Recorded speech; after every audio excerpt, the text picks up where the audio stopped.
That's the heater. Feel like Dr. Evil.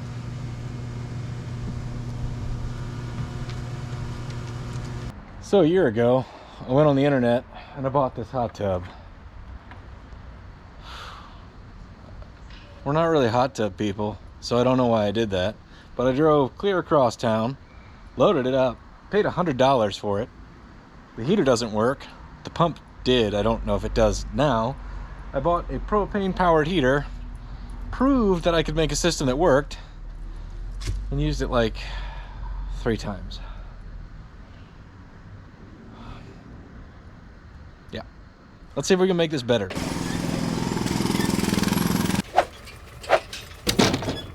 All right, let's go through what we had and then why we never used it. First of all, the pump worked, so that allowed the jets to work and made the hot tub the bubbly part, not the hot part.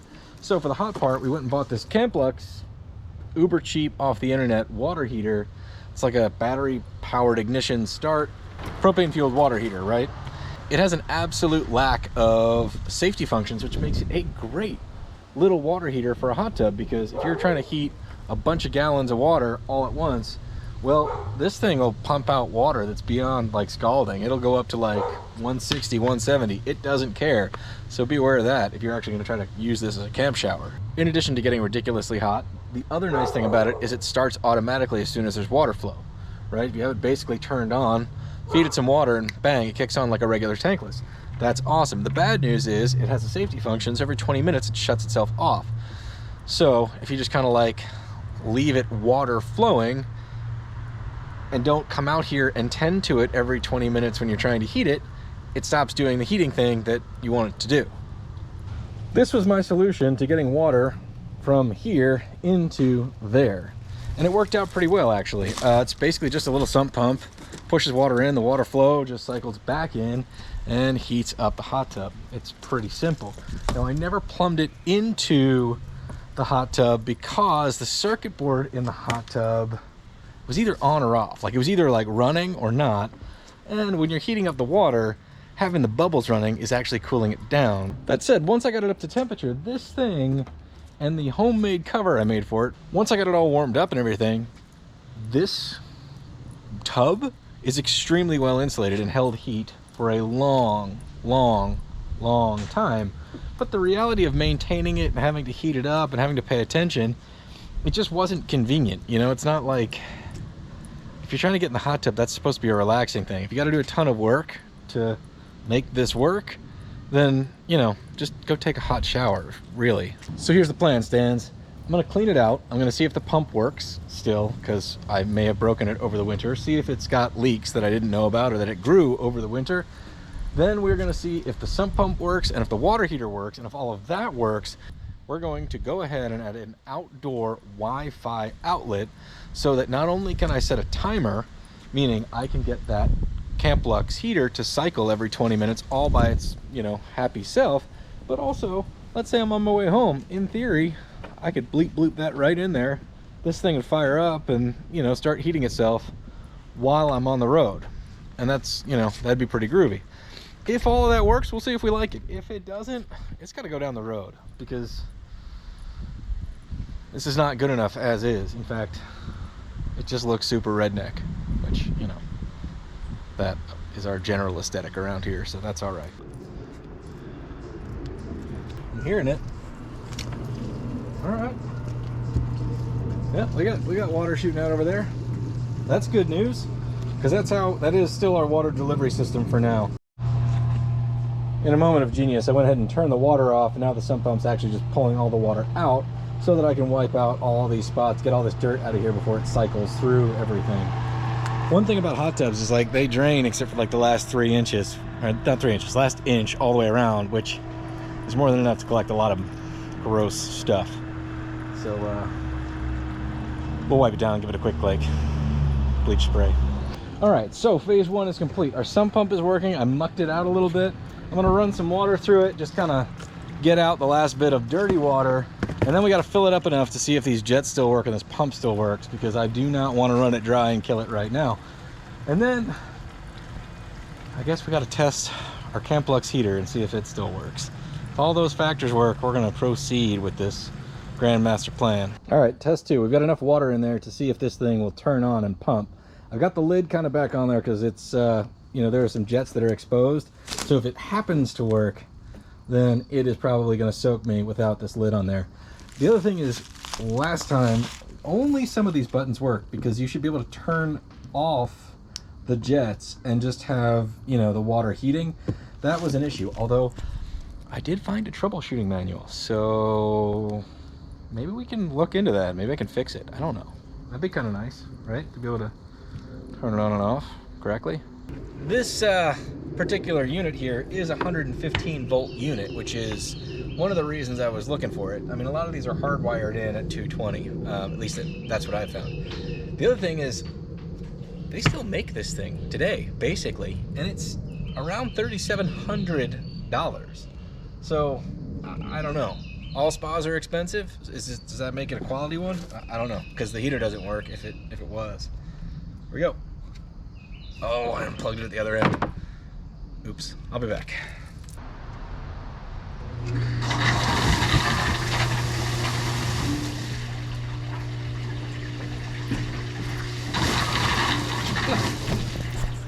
See what I'm saying here?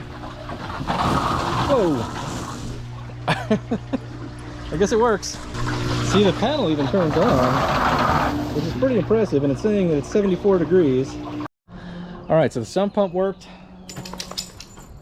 The jets work. Seems to be as it was. Now we gotta find out if this thing works. So, first of all, yeah, we got some propane in there. That's good. I remember to close the valve. That's impressive.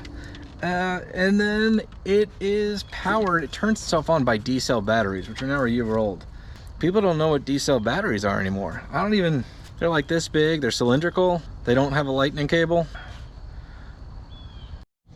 All right, now we're hooked up.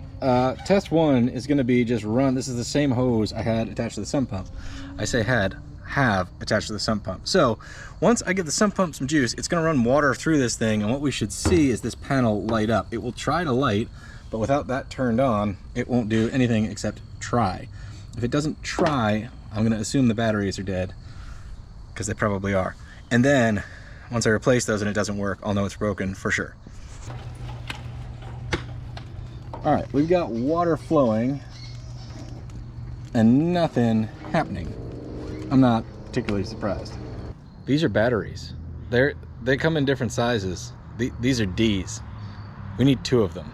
All right, so I tested the batteries, little cylinder things, and they tested okay actually. So I put them back in. Let's try it. I'm gonna go back over there and plug it in. Hi, bud. Look at that. Unbelievable. It tried to go. The water's still running. See if I cut it off, I can trick it into trying again. All right, we're opening the propane here. That's that squeaky sound. Can we make it do? You're gonna try to unplug it and replug it again. I don't know why it's not turning on. All right, so it got dark and I gave up last night. I filled it up with water last night, and then I topped it all off with hot water this morning in case when I inevitably get sprayed or leaked on or whatever, it's not going to be freezing. And overnight it seems to have held all of its water, which is great news. So we're no worse off from the neglect of an entire year.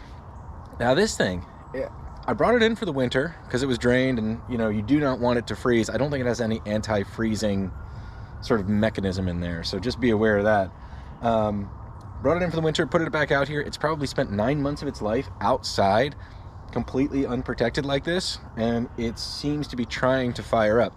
Now, one of the issues, I mean, it is super cheaply made. This is like a $200 unit here. It needs a certain amount of water flow in order to try to fire up. And I've done some testing. I'll do a little more testing right now, but basically I'm gonna run my sump pump and you'll see last night at least, it was just barely trickling out. So I'm not sure if that's because I'm running 300 feet of hose with a tired old sump pump. That probably is it. The propane's off. Just gonna run the sump pump, see how much water is gonna actually come out of this thing. Trying. That's better. Okay, so last night, what did I do? I think I just jostled it around. What may have happened, which would kind of make sense, is there was an air bubble up in the mechanism up here. So as the water was coming in, the air bubble wasn't letting things flow. So I ended up laying it on its side and spraying water through it, which maybe that did it. I don't know. All right, let's try hooking it up, see if it magically just wants to work, and then we'll talk about the entire system and how it needs to finish getting built. Let's fire it up. Now, one of the things to remember about this thing is it doesn't really set to a temperature, meaning you don't set the water temperature on it. In theory, you can dial in the water flow and the gas, but what it's going to do is just heat the water from its existing temperature up plus 20 degrees or so. These knobs are basically like, they've got the accuracy of sort of a bottle rocket, you know, generally in that direction, maybe. Topped it off with warm water this morning, like hot water out of the water heater, probably at 116 degrees, but it's still at 100, which means whatever water I put in last night that was also warm stayed pretty warm. We don't have any kind of heat situation going, so that's all the insulation. And it got down to 45 degrees last night. That's, I guess, one of the differences. If you're gonna make, you know, one of those water trough hot tubs that has no insulation, it's just a, you know, big metal tub. This thing may be kind of Beetlejuice colored and ugly, but it's insulated like crazy. All right, as cool as that is, actually this hot tub is ready to go at this temperature, but that doesn't screw up our experiment because this water heater doesn't care and has literally no safety mechanisms. So I can run 100-degree water into this thing and it will still increase it by 20 to 30 degrees. So we got to test it and see if it'll do that, but what I'm saying is it's either going to work or it's not. All right, basically what I have here is the exact same setup from my experimentation phase that I used like twice last year, which is a piece of rainbird irrigation pipe, because that was the thing that I had that fit. Now again, we'll improve all of this once we get the system working, but I'm not going to throw any money at it until I know that it actually works. Hey dog. All right, let's crack this open. All right, so I got a sump pump, an extension cord, and all we're gonna do is plug them together and see if we get enough water flow to fire this thing up. All right, it actually just lit. Can you hear that? But here you go, you can see it. The water's coming in at 100 degrees, but look at this.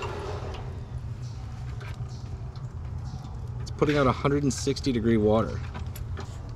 So the idea here is, if this all works, we'll go ahead and install an outlet and get one of those Wi-Fi plugs that we can program and turn on and off with your telephone and all that stuff, so that this thing can run sort of by itself in 20-minute cycles, because it will turn itself off after 20 minutes.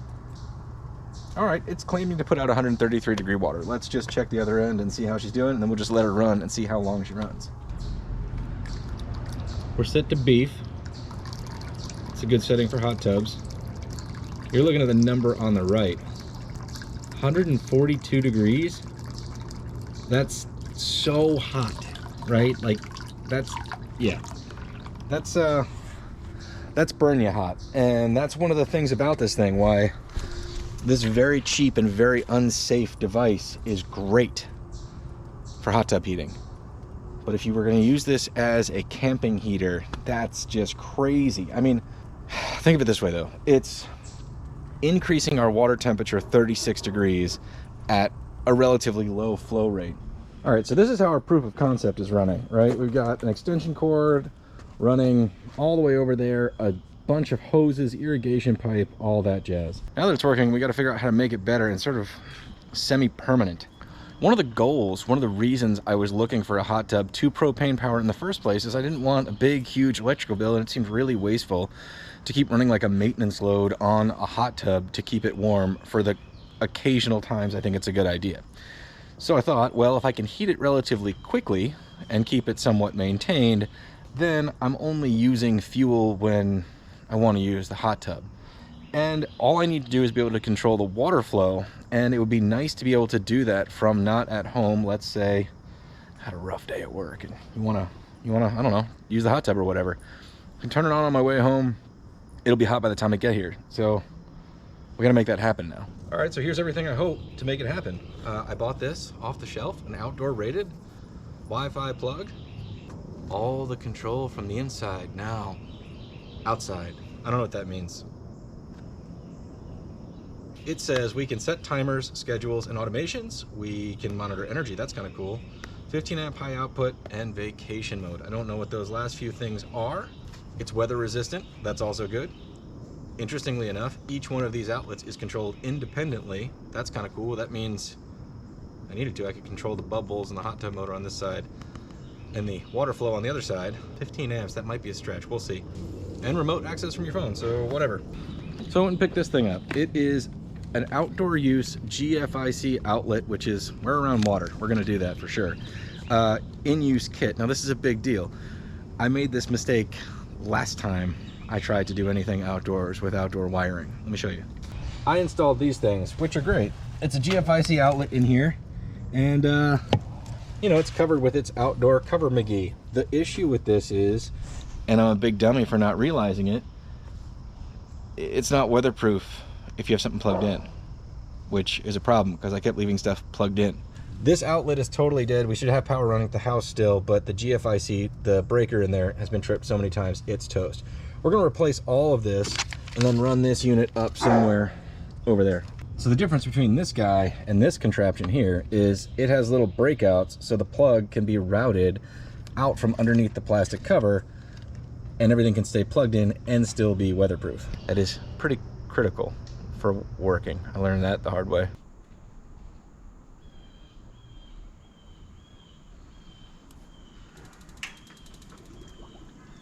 That's the heater. I feel like Dr. Evil.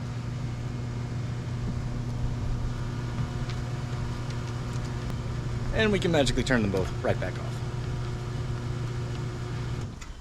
Let's talk about what we're looking at here. What we have here is a once dead hot tub now brought back to life by the power of a propane tankless water heater. Now it's all magically controlled by Wi-Fi. Let's look at all the parts and pieces. This is a 2009 Dream Spa model that I purchased broken secondhand off the internet, and nothing says I'm coming up like a secondhand hot tub. So I thought a hot tub would be kind of fun, but I'm not gonna pay $2,500 to $4,000 for a brand new hot tub. Just not my style. That's what these things run new. And I also didn't want to plug it in and have my power bills skyrocket for, you know, occasional sort of novelty use. I'd also had a lot of recent success installing a tankless water heater in my house. It works so well that I thought, well, what if I could heat a hot tub with a tankless water heater, and it would sort of be like an on-demand. If I, you know, felt like it, I could heat the thing up relatively quickly. One of the issues with these things is they take forever to heat up for the first time, and then you sort of have to keep the constant electricity draw to keep them warm or hot or whatever, hot, heated. So the first thing to do was actually find a hot tub, and believe it or not, I actually paid for this thing. I paid $100 American and went and picked it up. Now the advertisement listed it saying the pumps worked / the jets worked, but it didn't heat anymore. And I thought, well, that's exactly what I need. So I dragged it home, cleaned it up, plugged it in, and proved that that indeed was the case. At that point, needed a way to heat the thing. In addition, when I bought it for $100, I also got a bucket, like bin of chemistry, which was really helpful. Probably well over $100 in test strips and alkaline things and hot tub chlorine and sanitizers and all of that jazz, which you will in fact need, because these things can be a cesspool if you don't maintain them. So being that this was an experiment and all, and I was trying to do the whole thing for under $500, that led me to this Camplux portable camping water heater thing. Now the first one I got was a dud. This knob fell right out. It had to get returned, and I bought another one of the same model hoping that I wouldn't get 2 duds in a row. And I didn't. For water delivery to our water heater, I am just using a submersible pump. As simple as I could possibly get it, as inexpensive as I could possibly get it. There's a couple ways you could do this, but we'll get into that in 1 second. For right now, as soon as this thing gets power, it starts running water up this hose into the water heater, and then I have a return hose coming back into the hot tub. Simple as it gets. Now, if you wanted to get really fancy, you could cut into the plumbing inside this thing and run a line in and out and use the pump from the hot tub to do this process for you. My one caveat is Because this thing powers up and the pump does come on, even though the heater doesn't work, as soon as this thing gets over 105 degrees, it shuts off. This is another option. This is a hose fitting that is the hot tub drain. So in theory, if you had an exterior water pump that was out here, you could run a hose from that over to your tankless and then back in. Now, I just happen to have the sump pump, and I didn't feel like spending any more money on an external water pump because, well, the system is working. And you can see behind me, it's up to 127 degrees right now, all coming out of that little black hose. The cover for the hot tub was super dead when I got it. So this is actually just plastic underlayment and rigid pink insulation foam. It is actually extraordinarily efficient. Now that's one other thing to be said about buying a used hot tub as opposed to a water trough or a lot of the cute things that you see on the internet. The amount of insulation in this thing is incredible. If the hot tub is heated at night and the temperature drops down low into the 40s, it only loses about 2 or 3 degrees over the course of the night, which is really, really impressive. So the experiment worked pretty well, and I was able to get it done for 500 bucks. We had 100 bucks here, had about 75 bucks in the cover, probably $200 in the actual heater itself, some miscellaneous hoses, and I already had the sump pump. The issue was, it was really inconvenient, meaning you had to go out, turn the propane tank on, run an extension cord, plug in the water heater, let the water heater go until the water was hot enough, and then switch the extension cord and power up the hot tub. And it was such a process that it sort of made the idea of relaxing in a hot tub more work than, well. So that brings us to this, the Wise Wi-Fi adapter running to an outdoor plug we installed. So that adapter allows me to operate everything from my telephone, meaning if I'm on my way home, in theory, and wanted to turn this thing on, I could do it. I can also set a timer, so if I need that to cycle every 20 minutes, I can also program it to do that. That's only 15 amps, but this hot tub only draws 12 amps, believe it or not, even when it's like supposed to be heating. So that's more than enough juice to run these both at the same time if I need to. And I usually don't. I usually can just run the heater, and then when it's time for bubbles, then the hot tub goes on. It really is a pretty simple system. I do recommend, if you're looking for a hot tub, take your time. You want one that has a working pump. You want one that's 120 volts so that you can plug it into a regular outlet and don't have to do any special wiring. These plastic case ones have this really, you know, fancy Beetlejuice kind of speckled late 80s finish on them, but even though they don't look as good maybe as the wooden hot tubs, these are insanely well insulated. So if you're doing a project that's supposed to kind of save energy and just be a little bit of fun, these are sort of the way to go. And just keep your eye out, because people they just get tired of them, and they don't want to fix them anymore. So they're relatively available relatively regularly. They don't weigh nearly as much as you think, but you will need a truck or a little buddy with a truck. There you have it. All right, thanks for watching Let's Make It Better. Good luck on your projects out there. We'll see you next time.